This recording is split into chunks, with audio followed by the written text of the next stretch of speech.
할렐루야. 오늘 또 내게 주어진 삶의 자리에서 오직 하나님만을 의지하는 우리 성도님 되기를 축복하면서 10월 7일 말씀을 함께 받도록 하겠습니다. 하나님께서 주시는 말씀은 에스겔서 20장 1절에서 9절까지의 말씀입니다. 큐티인 책자 9월 7일 수요일 말씀입니다. 제가 20장 1절에서 7절까지의 말씀을 읽도록 하겠습니다. 일곱째 해 다섯째 달 열째 날에 이스라엘 장로 여러 사람이 여호와께 물으려고 와서 내 앞에 앉으니 여호와의 말씀이 내게 임하여 이르시되 인자야 이스라엘 장로들에게 말하여 이르라 주 여호와께서 이렇게 말씀하셨느니라 너희가 내게 물으러 왔느냐 내가 나의 목숨을 걸고 맹세하거니와 너희가 내게 묻기를 내가 용납하지 아니하리라 주 여호와의 말씀이니라 인자야 내가 그들을 심판하려느냐 내가 그들을 심판하려느냐 너는 그들에게 그들의 조상의 가증한 일을 알게 하여 이르라. 주 여호와께서 이같이 말씀하셨느니라. 옛날에 내가 이스라엘을 택하고 야곱 집의 후예를 향하여 내 손을 들어 맹세하고 애굽 땅에서 그들에게 나타나 맹세해 이르기를 나는 여호와 너희 하나님이라 하였노라. 그날에 내가 내 손을 들어 그들에게 맹세하기를 애굽 땅에서 인도하여 내어 그들을 위하여 찾아 두었던 땅 곧 젖과 꿀이 흐르는 땅이요 모든 땅 중에 아름다운 곳에 이르게 하리라 하고 또 그들에게 이르기를 너희는 눈을 끄는 바 가증한 것을 각기 버리고 애굽의 우상들로 말미암아 스스로 더럽히지 말라 나는 여호와 너희 하나님이라 하였으나 아멘. 에스겔서 20장은 그동안 제시되었던 비유나 풍요와는 달리 이스라엘 초창기부터 현재까지의 역사를 정리하고 있습니다.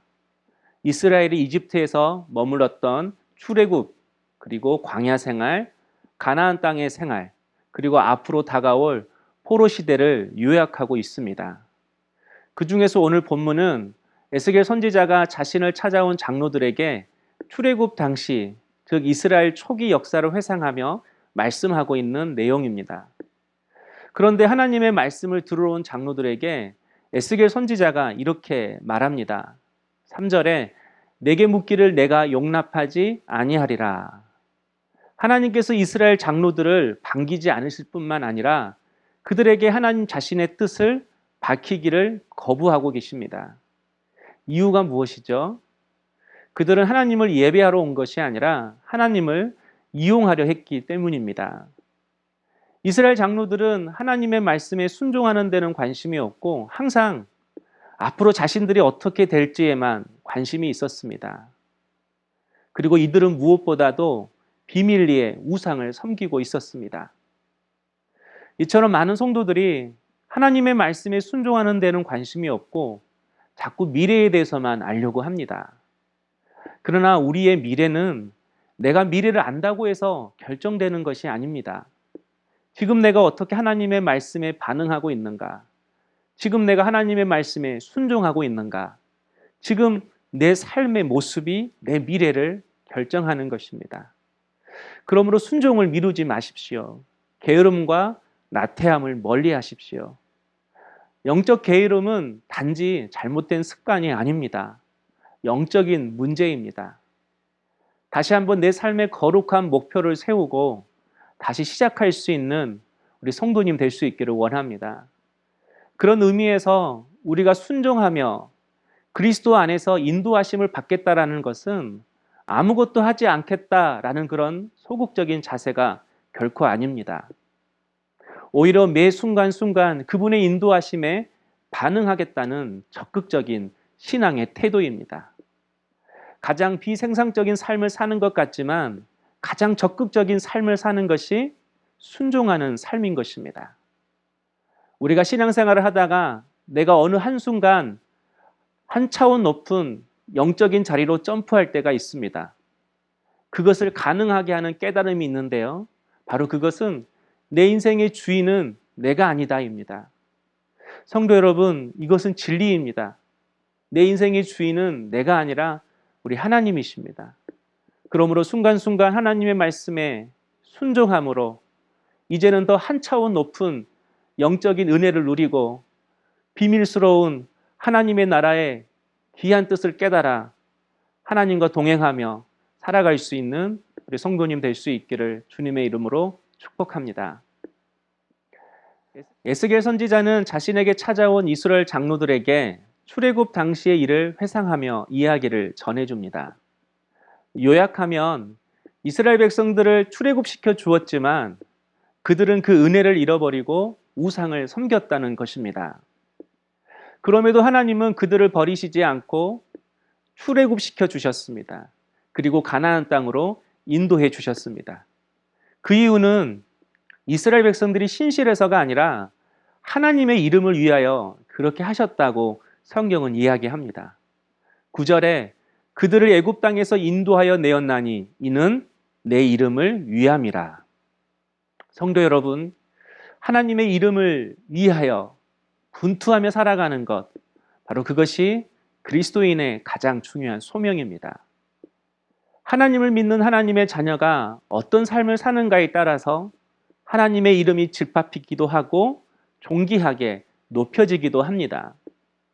그러므로 하나님을 정말 사랑하는 성도라면 하나님의 이름이 무시를 당하고 모욕을 받고 있는 현실을 그냥 두고 보지 않습니다. 지금 여러분의 삶은 어떻습니까? 여러분을 통해 하나님의 이름이 높임을 받고 있습니까? 아니면 모욕을 받고 있습니까? 그렇다면 어떻게 해야 우리가 하나님의 이름을 높여드리는 것일까요?